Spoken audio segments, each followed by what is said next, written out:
Pickaxe.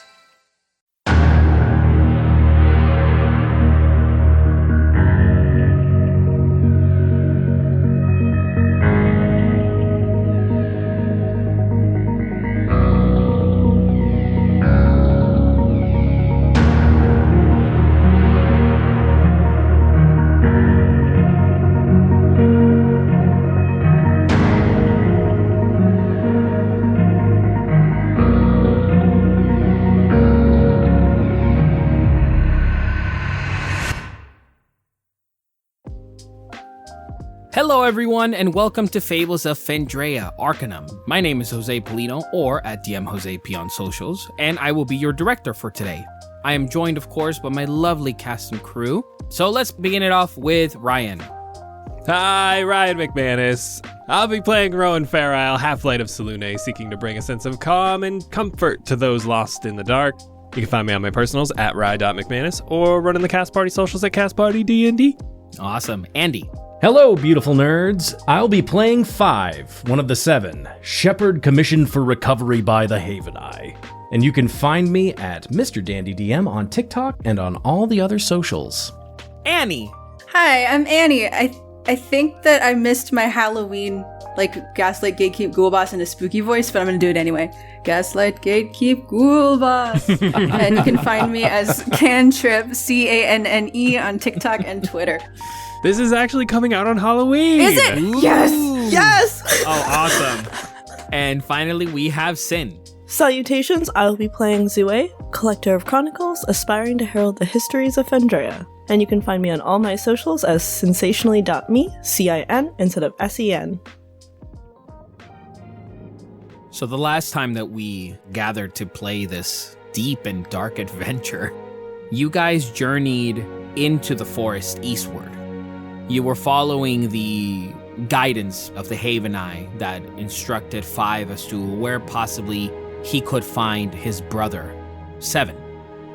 Once you guys started heading that way, Rid also very inclined to find out where this other part of her, I guess if you may, is located. So there was a deep interest there. There was a visitation from Selune to Rowan, and then an attempted conversation by Zue to Ilianas, which turned more into an observational piece rather than an actual exchange back and forth.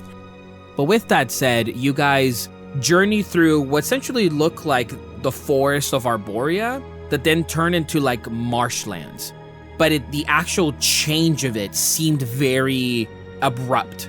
As yes, you guys were walking for hours, but within that journey, you sort of encountered, in a way, what remained of some unfortunate test subjects of the creatures that reside within this area of Arborea. 5 had a moment of bestowing upon a haunted creature a profound sense of freedom, as 5 knows very well what it is to care for the things that thrive in this world. Seeing such a creature in this state pushed 5 to allow her another chance to see with her own eyes at the world before her, pleading, but eventually becoming futile. As who's to say how long this tiefling woman creature has been this weird creation. But with that, you guys stumbled upon the marshlands and discovered that the actual marsh itself seemed to be a veil, a disguise, to actually hide what was truly within this area of the forest, and that is this massive gnarled tree decaying and rotting with its branches spread throughout, housing what looked like cages and bodies dangling from the ankles, some from the hands, and various ways of pure torture. Inside of the cages, there were these black smokes that just resemble that of what you've seen from Rid, but looked a little bit more violent, a little bit more excitable. And there at the very center where the tree sort of branches out with its branches, there is a shack. To its side, pieces of wood that make up its actual structure are completely broken and shattered and splintered, but from within, a faint firelight that calls to you all. So with that, you guys pass through this veil to see the tree before you. What do you guys want to do? What happened to you? 5 stands just sort of stunned by everything that I'm seeing, just this rampant decay and death all around me. You see 5 before you. The tree itself looked like it's definitely a part of the entire atmosphere around this area. The sort of like additions to it, the shack, the cages, the bodies have all given the tree leeway to sort of let go of whatever fruit it would hold. Because of how deeply connected you are to nature and Segajon, in that moment you know that this is a way in which nature just allows itself to just stop.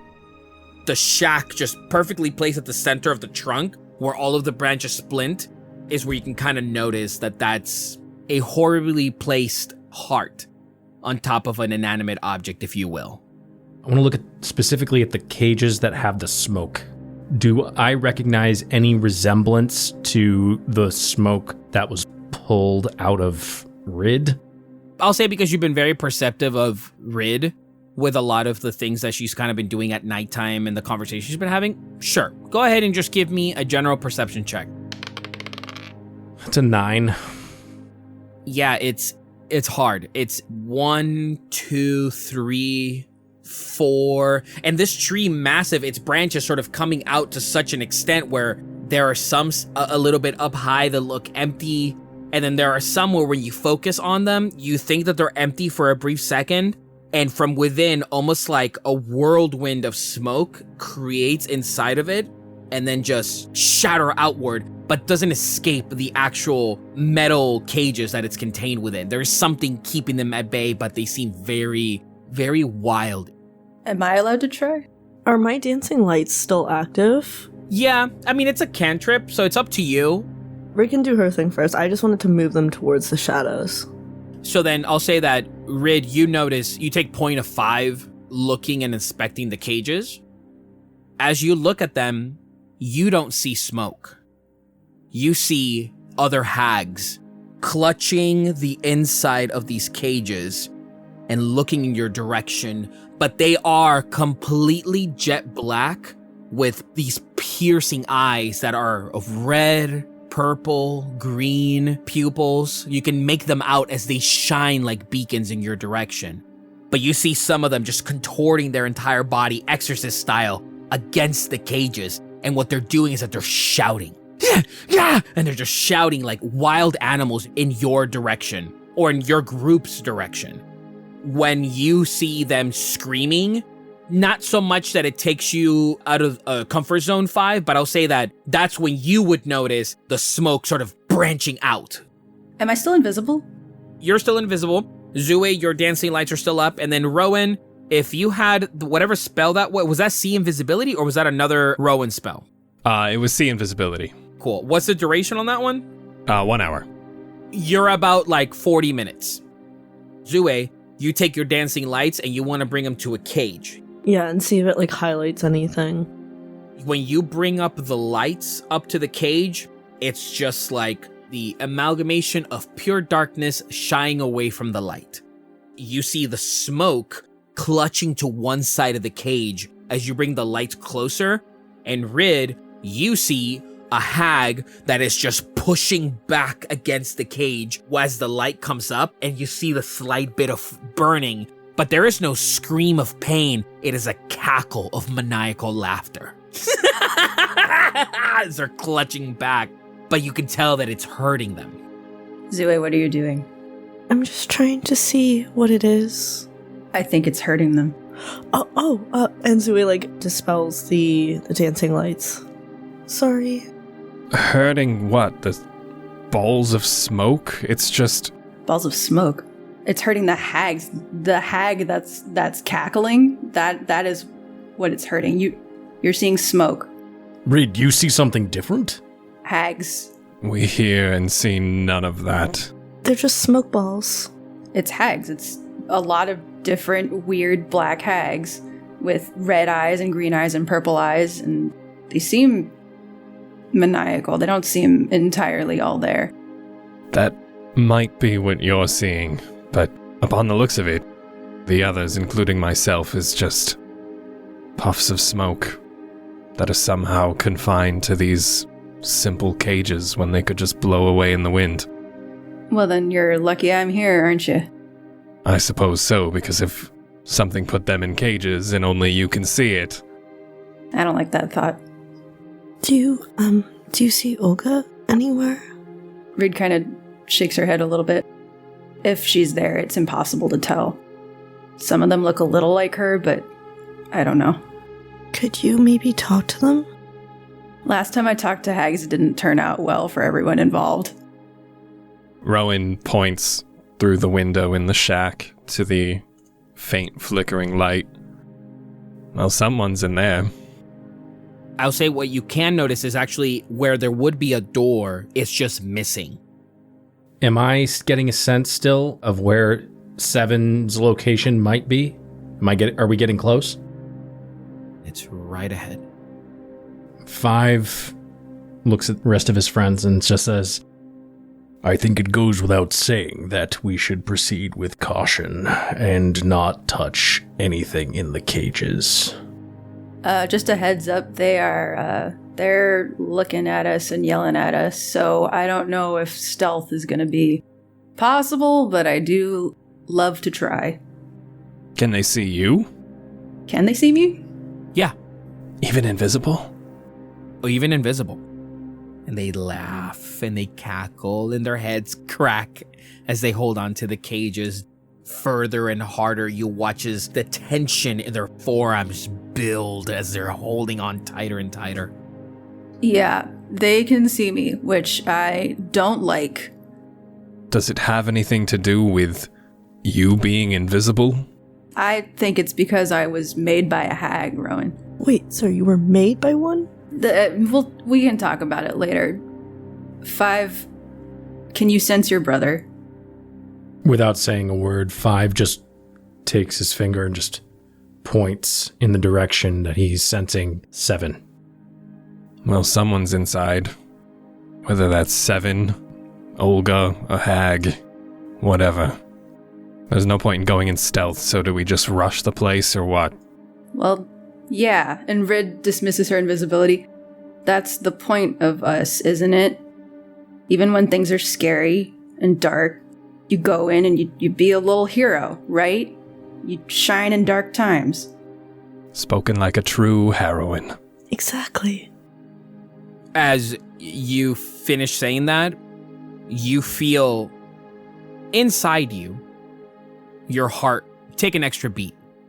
And it's almost like you feel yourself stop talking and you don't feel adrenaline, you don't feel anything, but your hand just naturally gravitates to your rapier. Almost completely out of your control, you find comfort in the way that your body begins to move.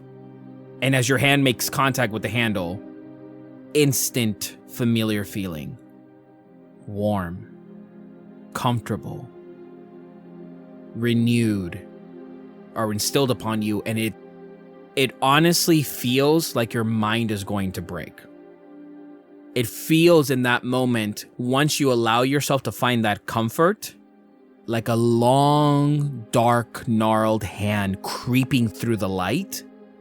You find your vision almost begin to be slightly obscured, as it just feels like something is reaching out, not wanting you to experience that. But when you hold the actual handle, clear. You can see. You're okay. You know where you stand. In Rid's hand, the rapier turns into a dagger. Her rapier, as she grabs it, all of a sudden, this light beams for a fragment of a second, and the rapier that was there turns into a much more delicate dagger. Fine point, sharp edges. It's like the handle of the rapier itself just took out all of the filling and left the center of it, so it's still the same feel and hold. Turns over the dagger in her hand, and it's a bunch of emotions that flit across her face almost too quickly to see. It's like guilt, sadness, happiness, remembering, and then back to her carefully crafted stoicism. Anyway, like I said, forward. Well, that sure was something. Did that just change? You begin to walk. Straight ahead, the shack, ever so faintly, you can hear the shrieking of the wood. And every now and then, as you get closer, you can't help but step on dead twigs and branches all over the floor. Leaves that are so dried the minute your foot presses up on top of them. The sound of the leaves is not even satisfying, because then it feels moldy and it feels wet. But you keep trekking ahead, and you still ever so faintly hear the sounds of the shack. All of it just feels tense and quiet. But you, as you walk, the rest of you don't hear it. But Rid, all you hear as you take a step closer and closer to the shack is laughter. Pure, unrelenting laughter. Met with the sounds of screams coming from all around you. You all notice the fog shapes. They are all behaving more and more sort of wildly, if you will. The way in which their behavior now turns is excited. But eventually, you get up to the front of the trunk. And there before you, you don't see any way of getting up. Is there anything you want to do? Rid's gonna experimentally go look down at the dagger in her hand and go, I'm a hero. Doing good stuff, and like that, muttering little things until she lands on to shine in dark times. You watch as the dagger itself reverts back to her rapier. Okay, cool. Rowan from the back, watching Rid play with her new sword dagger. All right, are we gonna get a move on or into the spooky shack? You essentially see just a trunk with no way of getting up there. Rid, you just stare at it and you find out, the shack right now stands a good 15 feet off the ground. I suppose Rid will turn around and look at, I guess Rowan probably looks the strongest. Can I get a boost or how about magic people? You got magic things? How are we getting up there? Because I am not a tree climber. Do you need a throw or a boost? Whatever you got, man. Rowan gets down, does the finger clasp. Ready for a foot? And listen, if you want to jump, just give me the go-ahead, or you can climb up on the shoulder. Take your pick. Rid will provide the foot and go and jump, I guess. He lifts the second the foot touches, and she projects upward. I stand, and the hands follow. Rid, you put your foot on Rowan's hands, and he begins to give you that help. And as you sort of come up, you naturally sort of put your hands on the tree trunk. You put your hands to find, balance. And from the tree trunk, almost backwards, the actual trunk itself interlocks fingers with you. No! Oh, ew! And from below you, Rowan, as you let go of Rid's foot, from the tree, the skeleton hand, they hold her feet up. Rid, is this good or bad? Are these bone stairs or what? Rid, while holding hands with the tree, I don't know, is this first base? Try climbing again. I don't know if that... Rid tries to climb. Rid tries to, do the thing when you're putting your hand up higher to see if she can do it. You take your hand off and the trunk itself coils back, and then a hand presents itself, protruding out from the tree. But honestly, like that of a knight, presenting their hand to you, the skeleton hand breaks and all of its fingers find their interlocking spaces. And they present their hand to you as you hold on to that hand, and now the skeleton hand below you pushes your foot up, and you find yourself weirdly beginning to climb this tree. It's okay. It's a nice skeleton tree, to me at least. You try. Someone else try. Oh, Rowan turns around. Guess I'll climb the fucking bone tree. And reaches a hand up and hopes that a hand presents itself. put your hand on the tree trunk, Rowan. Just a cold tree. Oh, what the hell? And you're watching Rid begin to ascend the climb, but you're just touching a tree. Should maybe 5 try? 5's like in tune with trees. 5 looks at the tree, looks at Rid, sees the bones, looks down at Zue, and shakes his head. All right. Rid, just get up there. If you need help, scream. Yes, Your Majesty. Thank you. Maybe this tree has better manners than you, Rowan. Scowl. Rid ascends like the grossest queen. As you are starting to get up there, Rid, you don't hear anything. You just hear the faint sound of a fire crackling from inside of the shack. But now that you're here, you can see that the shack's ever so slightly just shifts and creaks. And it's a very small little shack, where now that you're almost at the base of it and you can see inside, it is just an absolute disarray. There is, from the entrance, what looks like a makeshift bookshelf that is not standing anymore, with what look like books that have been charred and burnt. There are papers littering the floor. And the wallpaper that is inside that makes up whatever design was here is all peeled back and completely unrecognizable pattern. Can I check for traps? Sure. 5 is just staring at Rid ascending the tree. Rowan has hands on his hips, angry dad face. Well, Zue's probably taking notes while the two of you stand there.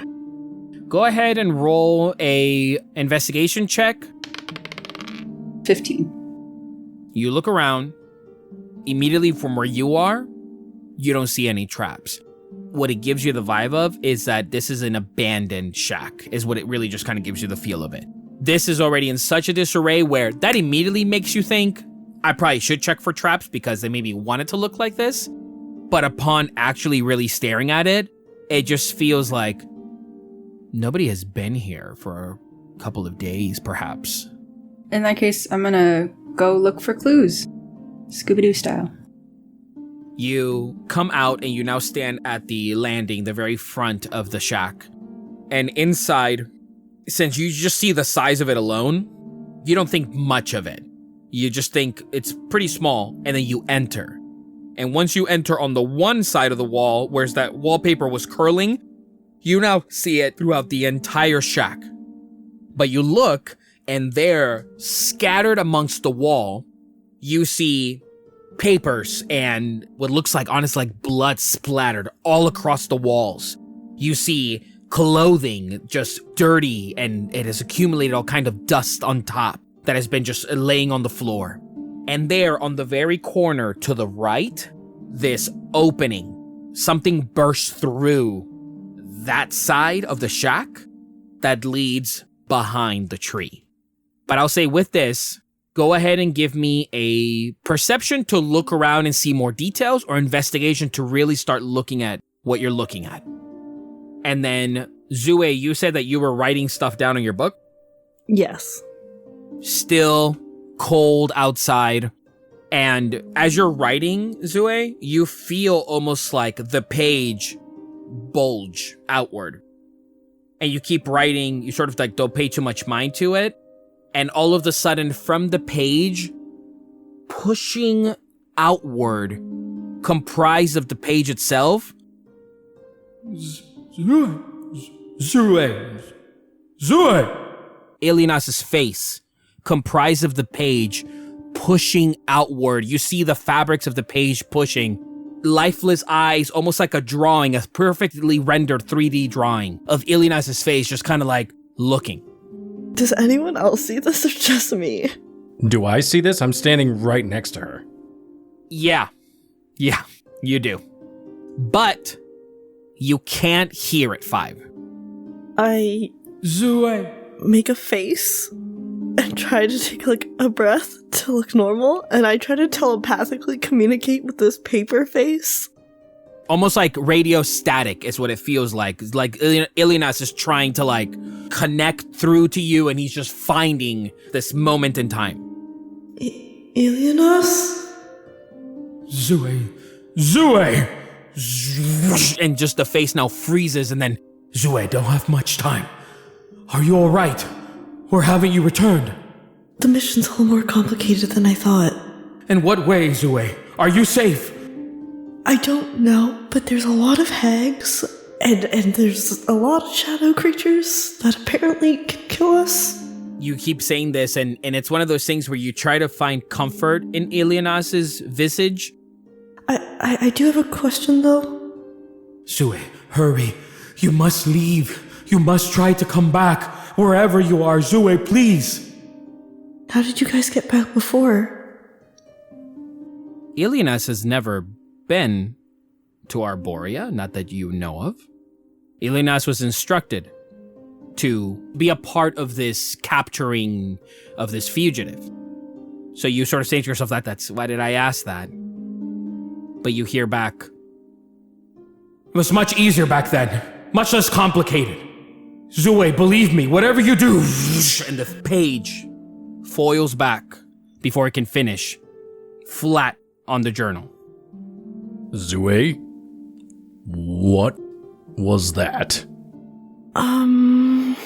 Zue closes her eyes for a second to think. I think that was Ilianas trying to communicate. I'm now a lot more concerned about Rid because he just sounded very urgent and was telling us to get back soon. And he kept saying there wasn't a lot of time. Have you been able to contact him through the book before? No, this is the first time, and it was a little bit weird and kind of scary. I thought he was gonna come right out through the page. I'm kind of glad it wasn't a physical body. That's what it looked like. That was startling. Zue, I'll say that as you're looking at the book, where that was, you have your writing, your sketches, everything that you yourself have put into the page, from behind your words, coming out like ink revealing itself. You see what looks like words beginning to be formed. And you see written on the journal, behind your words, "It keeps me up at night. These visions I'm having. Plagued with eternal damnation. I keep seeing these visions and no one believes me. I feel like I'm going crazy." And crazy, the word crazy, sort of trails off, like in a hurried state where you like left your pen on the journal for too long. And then you look back at 5 and the words are gone. Yeah, no, that was a first. I've never had Ilianas talk to me through the book. You see, like, Zue's face is, like, very growing concern, and her eyebrows are kind of knitted up, and there's, like, a very big, thick line between the eyebrows. Zue is, like, genuinely shocked about this, but you can see something else might have happened, or something that she's kind of leaving out or omitting. 5 is going to save that for later. I have an investigation check of 28. You're looking around. And you don't even know where to begin. All the different pages, the spattering of blood. There are things that are covered that don't even make sense. There are some things that are in here that look like recipes. At first, when you're looking at it, it just seems like very standard, maybe array of like commonly used books. Things about like cartography, things about food, things about general welfare, like all of these kinds of things. But then, as you're looking, you peel back a page and you see that there's another page sort of like pinned to a board. But now when you look at it, the pins are not pins, they're nails. Human nails that are keeping these papers tacked all over the walls. A window right in front of you, adorned with papers all around it, cracked as the actual spacing of the window couldn't hold its frame anymore. But you pull out this paper and underneath you see all kinds of different fingerprints that you smushed on the paper and dragged them to make words, notes. You don't necessarily know what this means, but you gather that this is a form, perhaps, on how these hags choose to communicate or write down information. expressive rather than literally written. In there, in the writing, you see what looks like perhaps like a letter. And you peel back a paper, you take one up from the wall, you even remove it. And on just one of the papers written in the black blotch with blood splattered on it, you see the word Adriant. Give me another investigation check. Oh, that's a nat 20. That's a nat 20. Oh, shit. For a total of? 29. With the natural 20 bonus in there. You look, you see Adriant. In the shack, now that you look up above, there are branches that are sort of like protruding inward that are just sort of like been keeping the roof aloft. And there, hanging from one of the branches, what looks like a piece of metal resembling that of Five. And you keep looking and you keep looking, and there, hanging on another branch, what looks like a cloak resembling that of the Arcanum. And there, holding it in weight, covered in spider webs and dust, the symbol of the Arcanum, adorned on this cape. And you keep looking, and now, essentially in the time that you're up here, I'll say that you gather papers that contain the words Adriant, Chosen, Creature, Potential, Reward, Proud, all of these words where you can make something with this. As it is essentially the word comprised of the emotional sort of like rendering that was bestowed upon the page. And there, as you look to your left, there on the floor, you see coiled up what looks like a snake, almost like a python. But when you look at it, coming out from the mouth is the tied up end of a rope. That's a real snake, or like it's a statue, or? It looks like this was once a snake, and in a very, very graphic way, they decided to make use of it in this way, as a rope of sorts. As the body itself is decaying all around, but you can still notice the scales, and you just notice one side of the face of the snake, or the head of the snake, is just skeleton, while the other part still looks kind of fleshy, and then just the sharp, very menacing teeth. Open, wide, jaw cracked open to reveal the end nod of what looks like a rope. And you sort of follow the coil, and you see that the other end of the rope comes out from the other end of its body, and it's tied to the trunk of the tree. And there's a hole in the wall, right? And there's a hole in the wall to your right as you're looking at it. Just kind of like a medium-sized hole where all the wood is essentially projected outward, so you know that something must have burst through that way. Rid will message Zue. 7's armor in the branches in here. Big hole in the wall, something broke out. Are you coming up or am I coming down? Let me ask everyone. 5, Rowan. Yes? Mm-hmm. So I'm gonna share something, but I need you to be a little bit calm when you hear the news. So, Rid said that there's a hole and it looks like something broke out, but she also found armor from 7 up there. And she wants to know if she's coming down or if we're going up. 5's shoulders raise and bristle as like the branches that make him up just sort of like become thorny. 5 sort of gains his composure again and sort of brings himself back together. Do you want a hand getting up there, Zue? I will try. I also don't know if the tree hands will come out and help me. 5 offers Zue his hand, and then he's going to say, I'm going to do this gently. Hang on. And he's going to lift her onto his back, and he's going to start to climb the bone tree. 5, as you begin to climb, you are able to, with just your entire genetic makeup, if you will, you have abilities to you that just come naturally, where like you're able to, where a humanoid might not be able to like dig their fingers into a tree trunk in order to hoist themselves and find enough, momentum to project themselves forward. You're able to like find the nooks and crannies in a tree, shove your fingers deep within, and are able to pull out.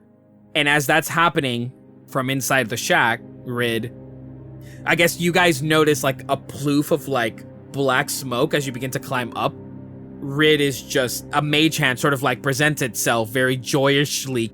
5, as you're coming up, all of a sudden this rope falls in the body of a snake, basically drops down. And Rowan, you're standing right at there as you're seeing Rid above in the shack, 5 climbing, and you just see what looks like a snake with a ball gag rope at the end of it. And the entire body of the snake, the actual skin, just begins to slowly come down as gravity begins to expose the rope inside. Rid sticks her head out. What a wonderful gift, Rid. Thank you. What? Now you can come up. And the rope itself, Rowan, is this like darkish ichor of what looks like dried up blood. Oh. It's a cool rope. And Rid, you just are still met with the laughter. And the laughter is more like it erupts now as you let go of the rope. And you hear, hang tight, all over this mocking laughter. Now that the rope is down, Rid's going to direct her mage hand to try to get Seven's armor out of the branch. And she's going to try to do this stealthily if possible. Just go ahead and make a sleight of hand check for me. And I'll say that you guys begin to climb. You're essentially about to get there in this moment. And then Rowan, are you climbing? Rowan looks at the bloody snake rope and reaches a hand up and decides, fuck that, and is using his last slot of Steps of Night and is just going to hover up to the fucking hut. Because you didn't want to touch my gift? Wow. Manners, dude. Manners. Also, you guys, I just rolled a 19 and then a 20 and then an 18 in succession. Sheesh. Wow.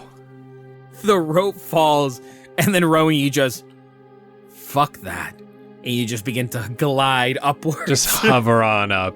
Rid just sees me like coming up like I'm riding an elevator, and then I just hover in. Just arms crossed, just... You really had to do that. I suppose Rid is getting the armor down with a 27 as this is happening, and she's just like, I'm getting that rope after. It's a cool rope. I'm sorry you don't like it.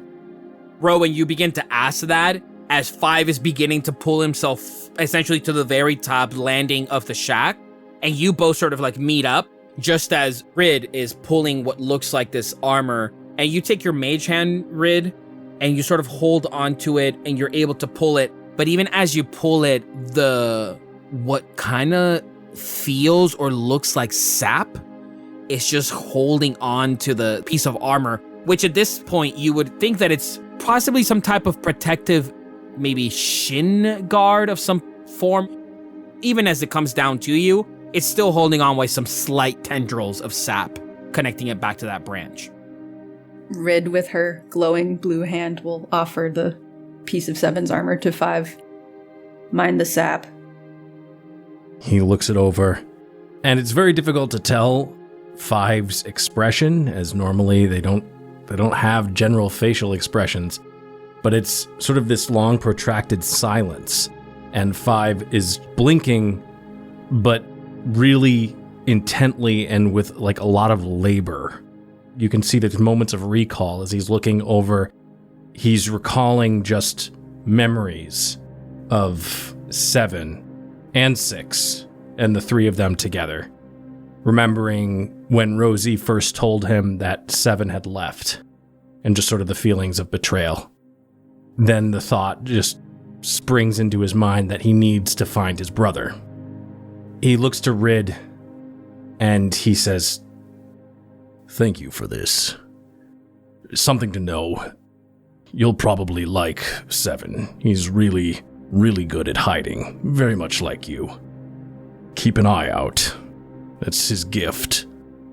Being hard to find." And there's like almost a mirthless little chuckle at the end of what 5 says as he's sort of just remembering. A similar mirthless chuckle from Rid as she remembers what 5 used his locate creature for. Better hope your spell's still up then. You get up here, you hold on to the piece of armor, feeling a connection, and you feel you weren't drawn to this piece. There's something ahead, something more east, and your spell ends. But you're close. Very close. The hags are laughing, by the way. They think we're so funny. What broke out of this hut? Did you find anything about what could have made this hole? Could it have been 7? Does that look like a 7 hole? Did I notice any details about that, Jose? Just the fact that it's something that went from inside out, medium size. Well, I don't know who broke out, but this is a hag's hut. I don't think this was Seven's hut, if that helps. Did you find anything else of note that we should be aware of? Nothing that we need to worry about right now, I think. We gotta find Seven first. Zue, you're looking in general, and I'll say that just how you are, very detail-oriented, taking down notes, trying to paint a picture with your writing. Give me a perception check. Dirty 20. As Rid is talking from behind her, almost like wedged into the bookshelf, there are 2 human hands, just skeleton exposed, sitting there like a decorative piece. Zue promptly closes her book, and with pure curiosity, instead of thinking, goes up to touch them. So, Zue, you walk up. How do you grab these hands? With my bare hands, I just go immediately to touch them. Cold, wet feeling skin that as you hold it, you have to put some pressure and your fingers feels like they're like pushing through the skin. And you manage to hold on to them slightly. As you touch them, the hands just fall open. But you notice what catches your attention is the fact that there is like flesh still here. Yes, it's rotted and yes, there's muscle tissue, but there is still something here. With one hand on the arms, Sue looks back. Did you guys see this? So wait, why do you have to touch everything? The most vile of things you just run towards. Oh, now I see why you like Rid. I never said that. Can I slap him with the mage hand? Can I cast bitch slap? Can I help with my own? I'll take it. I'll take it. So as you can't attack with Mage Hand, you bring up Mage Hand. Rowan, you just see this bluish spectral hand come up as it's going to slap you, and you brace for impact.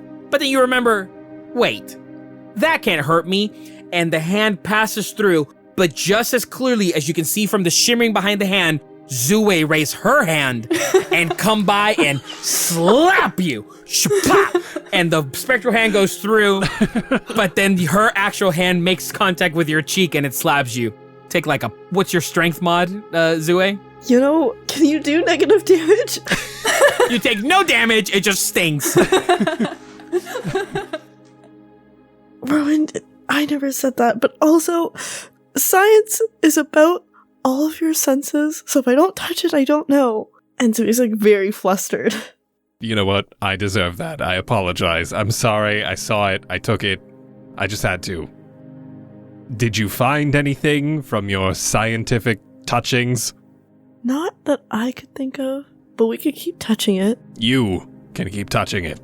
Aren't you the one who can do all the Healy stuff? How am I going to heal a severed arm? No, I'm just saying logically, if you know how to heal, you probably know more about the body than I do. While this was happening, Rid just went over and picked up both the hands and is holding them in hers. Isn't it weird they still have skin on them? Yeah. Wouldn't it have rotted off by now? Do you think these are like hag hands? Can I do a medicine check to see how long it was since they were severed from the host body? Sure. Rid makes the hands high five themselves. That is a 16 plus my medicine. That is a dirty 20. It's been years. Oh. It's been years? The way in which the skin folds on the exposed section where you would deem it was cut or severed in some way. That sort of gives it the feeling where, okay, this was clearly severed at some point, but the way in which the skin coils back, it's like, yeah, this should have taken within months, if you will, within weeks. But it's almost like slowly deteriorating. And from that, you gather that this hand, how cold it is, how it feels, it's been some time. But now that you hold it, 5, it's a very, for lack of better words, a mature-looking hand. Not of some common stable boy, not some person who dwelled with the arcane. These are the hands of somebody who, very muscular at one point in their life, very rich. Make an intelligence check for me. That's a 17. Maybe not so much muscular, maybe perhaps a little bit more just full. Arms strong with years. You know, now that you sort of look at them and you're like, who have I met? Who have I seen? Oh, I have not seen something in the flesh. But in stone, these look like Adrian's hands. You remember the hand clutching up, and you look at it and you're like, this looks like it. I mean, there's no way to be sure, but it looks just like it. You could swear it does. Rid, you were in here, inside this shack. These hands, they bear a remarkable resemblance to Adrian, the stone statue of Adrian that was over Iramsal. 5 is also going to take a look. Like, he's going to basically do a 360 turn and just take the entire interior of the shack in. Investigation to look more finely at certain points, or perception to sort of keep sort of assessing what's around you. I just want to note, Rid put the papers in her bag. So that's a 17 plus my perception, which is 24. You look around. To you, 5, you're looking. And you see all these writings and words, and it's so disturbing. The common books that perhaps one would see on a standard shelf, perhaps at a bookstore in the center of town, on how to better enhance your life. They are juxtaposed with these markings, these tribalistic, animalistic forms of expression. Black splotches throughout, mixing and matching with the red. And you keep looking, and there you see another piece of 7, a shoulder piece.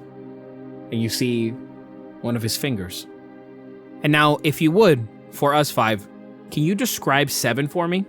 What does he look like? Or better yet, what is the last image that 5 has of 7 in his mind? And if he could please share with the class. 5, in this moment, as he sees the shoulder piece and the finger, and he's still holding the shin piece, in his mind, the memory flashes of him climbing a mountainside in Berndarium, in the mountain ranges that surround the Gnomish kingdom. And 7 is up ahead of him, just gesturing them to come forward. And 7 is wearing this green cloak. As part of 7's gift, he sort of almost blends in with the surroundings as almost like this active camouflage. And he sort of hears 6 huffing and puffing behind them as all 3 of them are climbing this mountain together. And as you're sort of picking up all these pieces, you notice from the opening across the shack, a fabric tugged at the piece of wood, that resembling of his green cloak. 5 immediately goes in and grabs it. He looks at Rowan and he says, Rowan, we're very close. We're very close. He was here. He was here, and I don't know what happened, but those look like Adrian's hands. Didn't you say that he was the one speaking to 7 in your visions from the Haven Eye? Yes. I don't think that's a coincidence. I think we need to gather everything we can here and just keep heading east. Aye, let's do that. 5, almost like second-handedly, as Rowan's telling you this, you sort of turn back from where you found the green cloak. And you look at the opening. And there, from the opening, you can see outward into what looks like a good couple 100 feet or so. Jagged rocks protruding from the soil in a almost circular fashion from the opening outward. 5 is going to head down He gestures at the rest of them and he says, down there. We need to go down there. And he's going to begin to try and climb down. Would you like to hold my hands? Don't take the hands, please. I'm not gonna take the hands, but could I borrow them really quick, Red? Yeah, sure. But we'll give Zui the hands. Zoe's gonna take the hands, and Zoe's gonna flip back to a particular page in her book, and she's gonna take out the ink and dab some of the fingerprints in to see if they'll have any, and stamp them on the page. So Zoe's just on the floor, dunking fingers into her tiny little inkwell. It is with the special ink as well. So Zui, you take the hand, you dip it in the ink, your special ink, and you put it on your journal. As you do, you try the thumb, smudgy remain, nothing really there. You try the middle finger, you try the ring finger, and eventually you come across essentially the pinky. And you do that whole thing where you like roll it from one side to the other to get a full profile of it. As you do, you watch as the ink on your paper begin to bubble. And as it bubbles, the bubbles itself of the ink burst up and land on other segments of that same page where you have the fingerprints. As the ink lands, you watch as it begins to slither and move, and there it begins to make words. And the ink and other parts begins to make shape. In front of you, below the fingerprints, written in the ink, with a picture, Commander Adrian of the Arcanum, recognized. Zui, what are you doing? Collecting data. But my ink is doing something really weird. It's never moved on its own before, and now it's making a whole face. As you can see, Zui looks very uncomfortable because she, like, the one thing she has control over in her life is now suddenly feeling very out of her control. What did you expect it to do? Well, it doesn't move on its own. It just works when I want it to work, and now It does what when you want it to work? it just makes sure that my stories are held in place forever. That's all it is. Okay. But now it's making a picture of Adrian, and I don't quite know how to take this. Like, is this Adrian maybe communicating? Is this... Make an intelligence check for me, Zue. It looks like it identifies who Adrian was. It's confirming that it was Adrian, isn't it? Like, you got the right person. These are their fingerprints. That's what it seems like to me. 21. Your book is your book. Your book was gifted to you by the Arcanum. Perhaps there is something within the pages of this journal that you feel a deep connection to, a deep understanding, but there are perhaps certain magics that have been instilled upon it. The writing that says Commander Adrian of the Arcanum recognized is not your writing. It's not Ileana's writing. It's just writing. Almost as if it recognizes when a fellow member of the Arcanum is, for lack of better words, present. Zue is just silent. She is going to pull out her dagger and cut off the tip of the pinky that activated this and put it into her pouch for later. 5. You begin to step out.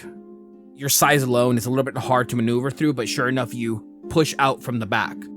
And now that you're here, you see there, on one of the branches, more cloth of the cape from 7, dangling there, ripped.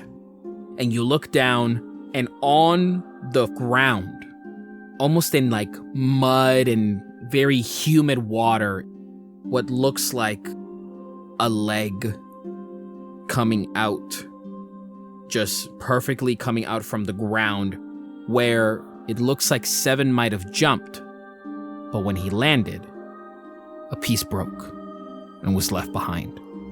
And there you see now, as you're looking at it, ground disturbed, almost as if something was dragging itself in hurried pace from the tree to these clustered jagged rocks that come up at a perfect point towards the center that seem to be making a circle formation, roughly about 100 or so feet away from you. I make my way down, and I head off in that direction. In this moment, 5 is kind of moving absent-mindedly, like he is so solely focused on this one thing that he's not fully aware of whether or not people are following him. 5, wait, can you lend Zue a hand down before we get going? Just so she can get down safe. 5 doesn't even, he's already halfway down the tree at this point. I mean, if we all want to just jump, I can handle it. 5, you feel it in your chest. You're getting close. And you keep going through. You're now following what honestly looks like a trail of just flattened earth where something has just dragged itself. And there, amongst the dirt and the mud, you see what looks like pieces, small metal pieces of 7. I'm just picking pieces up. The ones that I can carry, I'm just sort of picking them up and putting them in my pouch. And you keep going. At this point now, I'll say the 3 of you step outside, looking at 5, just following this trail eastward. You notice around you, you're still in Arborea.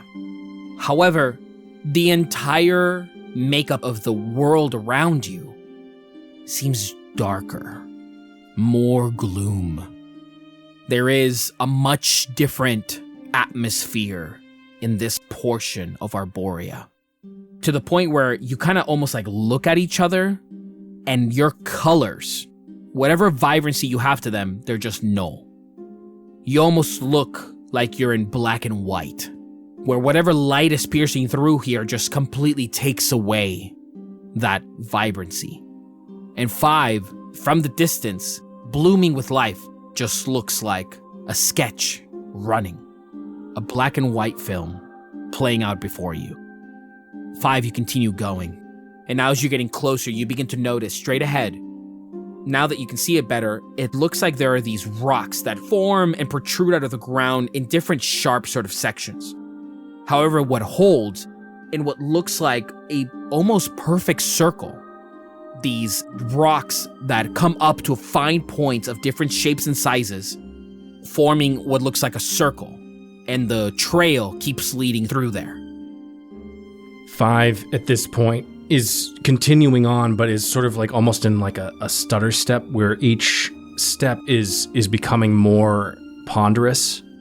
With each step, he's suddenly remembering all of the different memories of 7, all of the good times, his first time seeing 7 as he was created, and he remembers them when they were first discovering the Validite gifts that they've been granted. And he remembers conversations with 7 saying things that were completely opposite to what 5 believed the Gnome Masters had created them for. Thinking about how, well, we have a purpose here. We have a home here. We need to protect and preserve. And 7 completely disregarding that and saying, no, this is a lie. This is a falsehood that we are living in. And a few days later, 7 being gone. It's at this moment that he just stops at like the perimeter of these rocks. Massive. And as you're staring at them, as you mentioned, you also remember those nights by the fire, retelling stories of the day, of what gifts you were allowed to bestow upon other people, your gifts, but then sitting always at the edge of Brandarium on a single rock, overlooking the horizon. 7, who slowly began to show up less and less, until eventually he was gone. And then you feel your body lurch forward. You feel your legs pulsing. You feel your body kind of shift, as if somebody is tugging you forward. What are the rest of you doing? Zue's gonna wait for everyone to jump. Falling backward like an escaping thief in an action movie. Rowan, like, almost steps off, like he's trying to hover down just hoping that Zue's gonna do something, telling him to jump.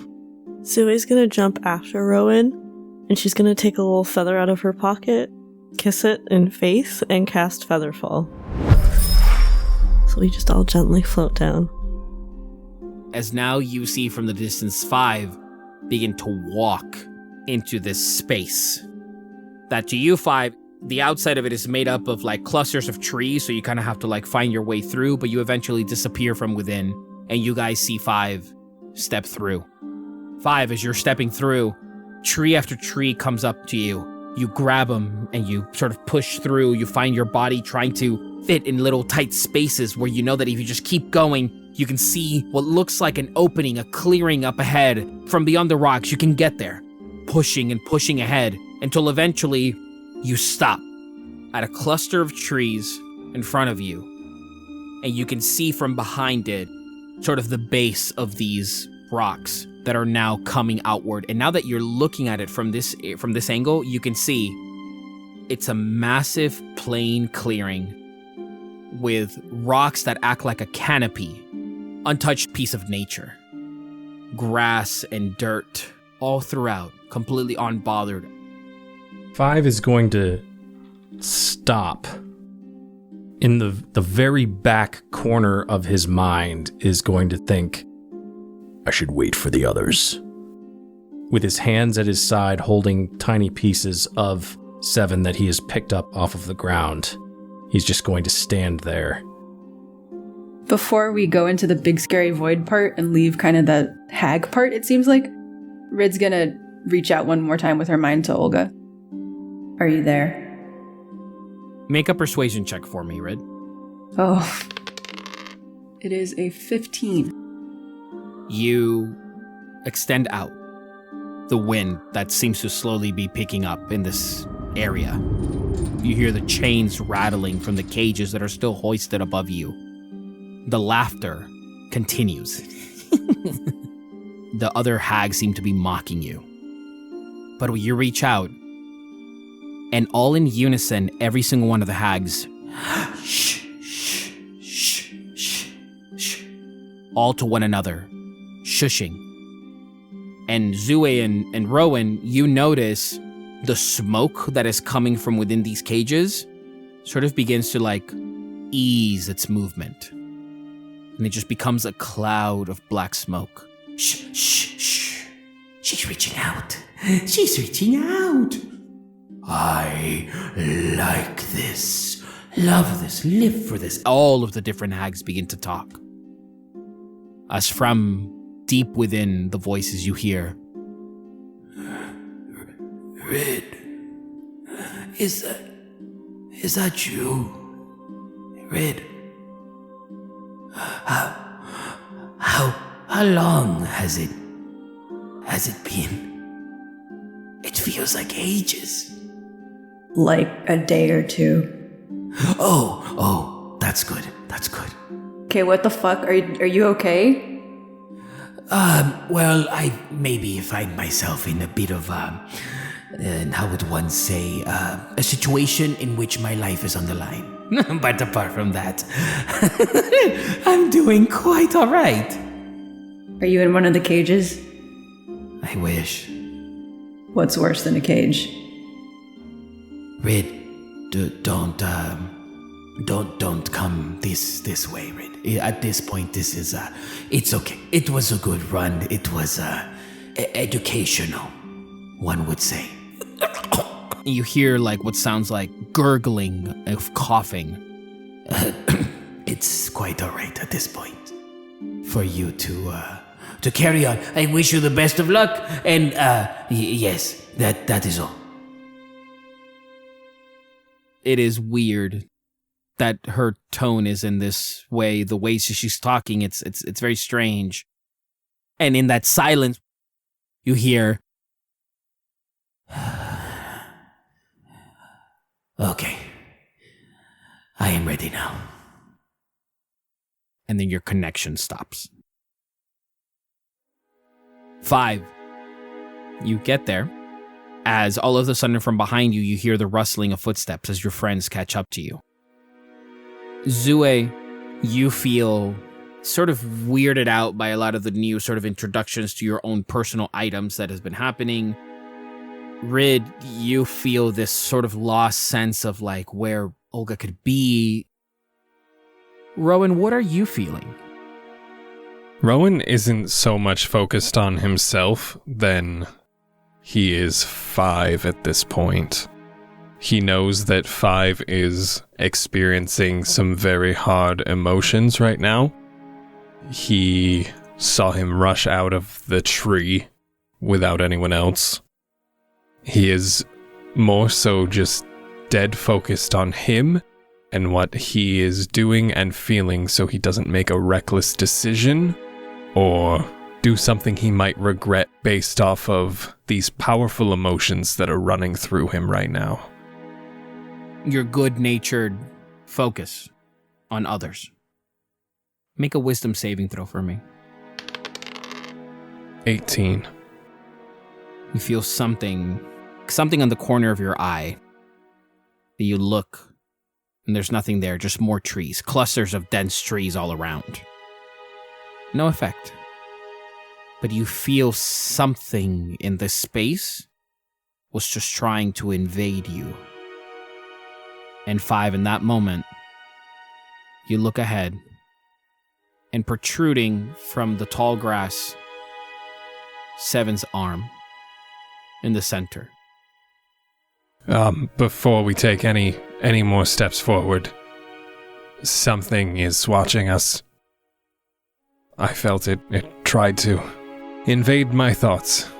Something's wrong with Olga, as long as we're talking about concerning things. Let's get it all out now while we can. 5 points in the distance towards 7's arm that's just sort of hanging there. I think the Arcanum can see my notes if we're putting concerns out there. Whoa, okay, Wait, what? Great. Okay, let's go from furthest distance to closest. I don't know, the force seems like more of an immediate thing we deal with. Yeah, I agree. Right. But I feel like 7's right there. Fuck. 7 is... 7... He jumped out of the tree and he dragged himself and he's all throughout this forest. He must have been running from something if he jumped. But what does this mean? We have Commander Adrian's hands, and we have 7's pieces. They were both here. And it was Hag's handwriting in that hut. Rid was going to keep this to herself, but she takes out the papers from her bag and she's like, Hag handwriting, says Adrian, chosen, creature, reward, proud. They're all connected for some reason. This isn't coincidence. There's something going on, and if 7 spoke to 5, 7 might be able to speak now, and hopefully he has some insight into why all of this is coming together. In my visions with the Haven Eye, Commander Adrian was beckoning 7 to do something. Perform some kind of, perhaps a ritual. I feel like those creatures that we discovered in the wood before we entered into this hag domain, they're a part of this too. They're survivors. And we have hags in cages. What's that about? Bodies dangling. I don't know if this might be right, but I do, and Zoe's flipping back through the pages in her book. You said they said something about a Hades? Yeah. He's the one they follow, right? I thought it was either join them or get taken by him. They said he was gonna get to Olga, I assume, eventually, one way or the other. They said either I come with them and bring 6 bags of meat, which again, seems excessive, or they'd hurt the townspeople. That was the thing. I'm just saying maybe if he was, he's already a threat to you and Olga. How do we know he isn't the one that also captured those hags? We don't. Well, hopefully we have someone to ask. And Rowan will gesture to the held-up arm in the middle of the field. 5 is going to look at his friends. I feel like I'm stating the obvious here, but I feel like we're walking into a trap. Rowan, what about whatever is trying to get inside your head? I couldn't pinpoint where it was coming from. I don't know if it was malicious, but something was trying to delve into there. For what, I don't know. It was off in the forest. I don't know if it's something we worry about now or later. Zue, what do you think? When you say invading, Rowan, do you mean it was trying to get, in your head or in your body? It's almost like I let my guard down for a second, and something tried to take advantage of that. If that's the case, if you're okay with it, 5, I think we should deal with that first, because my worry is if we go find 7 and we all feel a little emotional and we end up letting our guards down and this person is following us, it leaves us at risk. The problem is I don't know where it came from. Some of our team, I guess, could be on guard because I think some of us are pretty competent with mind stuff. And she kind of gives Rid a small smile. Rid does it. Let's let 5 go see what might be left of 7. And we all just take point. This is his brother. He should deal with the situation and we'll just keep him safe. 5 nods to Rowan. Just a show of appreciation, says, "Thank you, Rowan." He's going to turn and head closer towards 7's arm. You begin to walk. And as you're walking, you're still following the trail that was left by 7, as seemingly he dragged himself this way. But as you're going, you feel that the ground itself goes down at a slight decline. And you notice that the closer that you get, you now begin to see whatever sort of lush nature or foliage was around you begins to be burned away the closer and closer you get, as now you can see before you a cluster set of similar rocks protruding from the ground and piercing in all different directions, starting from the head to the torso to one remaining leg and one arm that has been torn and ripped from its socket that now dangles a couple of feet above. In the ground there, you see the body of 7. Sprawled out with all of these pieces, keeping it about a foot or so off of the ground, and all of these jagged stones piercing its body, almost sustaining it in place. And the ground around him completely singed. 5 is going to run in to 7's body. He's going to try and cast Healing Word if he sees that 7 is still able. He does not look able whatsoever. Lifeless, still. The armor's cold, lifeless. The vines that sort of connect the pieces of 7 have all but dried up. And then you hear, "Such a shame." Right from the trees on the opposite side of your friends, you see what looks like a cloaked figure. But it feels as if he was talking to you right next to you. "Such a shame indeed."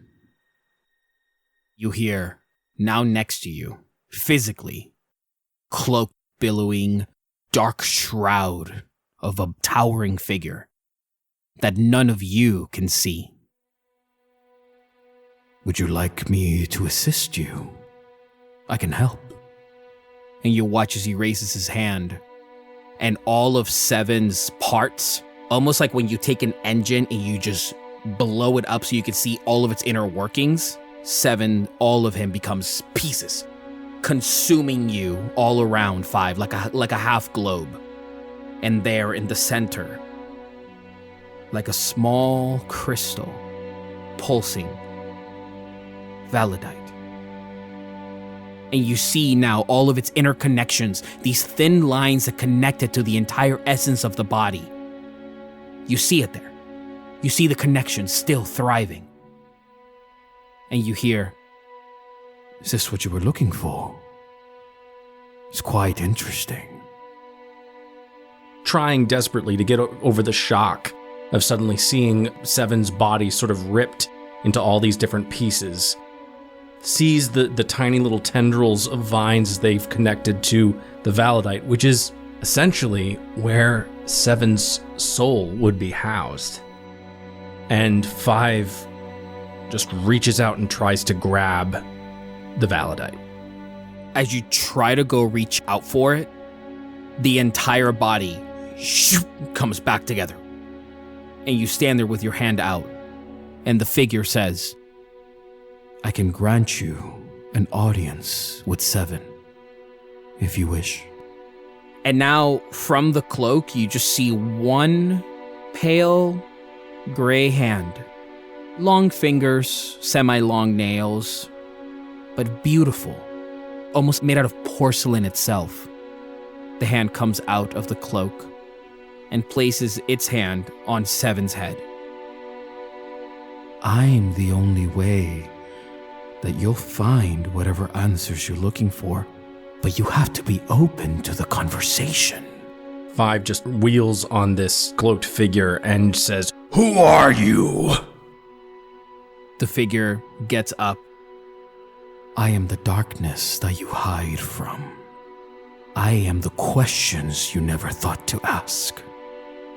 I am the thoughts that live within your mind that you are too desperate to cast away.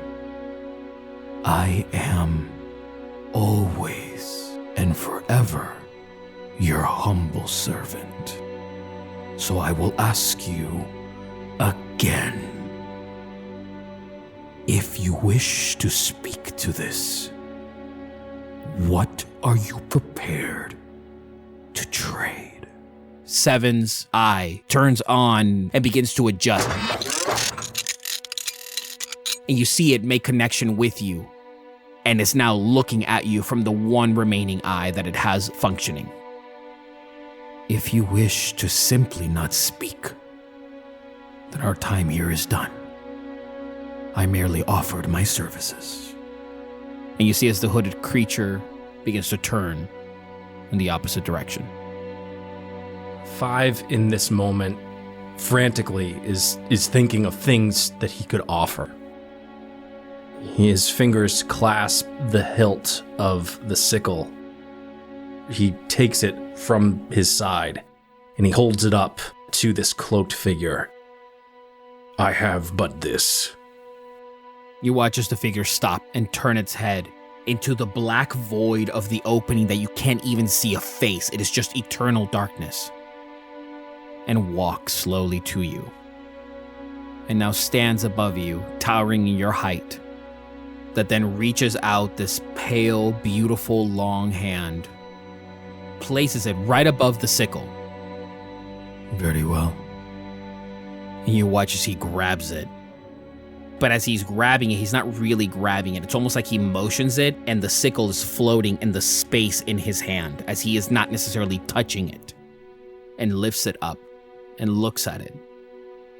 I look forward to getting to know you 5. I really do. Tick-tock. Time is ticking. In that moment, you hear as 7 5?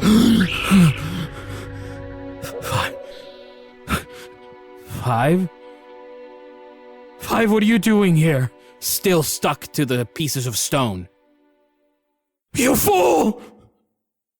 And for today, that's a wrap. God! Oh my goodness. Thank you all so much for listening. Catch us in 2 weeks, where we'll see if this trade-off works out in the end. And remember, the Arcanum is always watching.